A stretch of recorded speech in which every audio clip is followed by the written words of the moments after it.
You've heard this sound before, even if you don't know the name.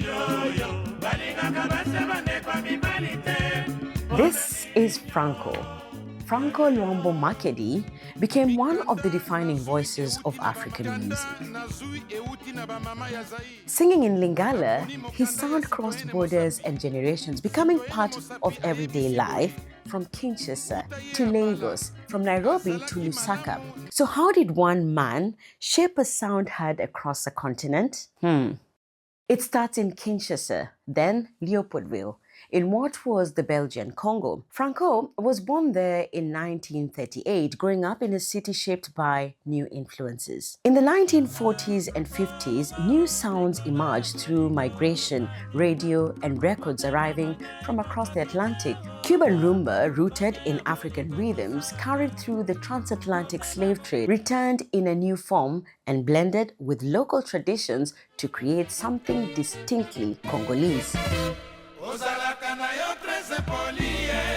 Out of that moment, a new sound was forming, and Franco was at the center of it. Franco picked up the guitar as a teenager, and his style stood apart. Where others played fast, he slowed things down, building precise layered lines that created a steady groove. In 1956, he joined OK Jazz, formed at the OK Bar in Kinshasa. He quickly became its central figure, and under his leadership, it evolved into TPOK Jazz, a group that would shape African music for decades. By the 1960s, Franco was helping define what African popular music could be.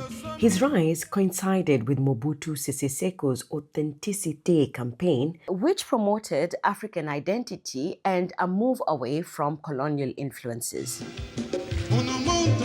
Franco's use of Lingala aligned him with that moment. By the late 1970s and into the 1980s, Franco's focus turned toward everyday life and relationships. He sang about money, pride, betrayal, and the kinds of tensions people dealt with quietly until he made them impossible to ignore. One of the clearest examples came in the early 1980s with Mario.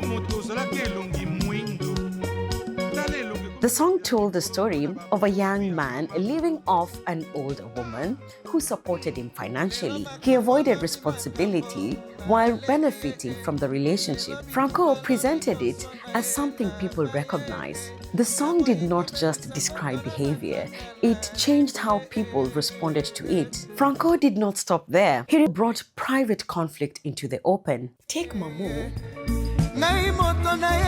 The song centers on a dispute between two women, exposing jealousy and rivalry. But this also drew criticism. Some argued his portrayals reinforced unequal gender dynamics, while others saw them as a reflection of real life.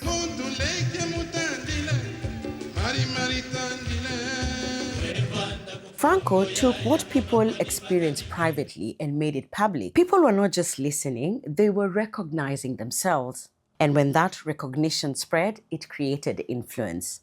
And influence, at that scale, moved into political power.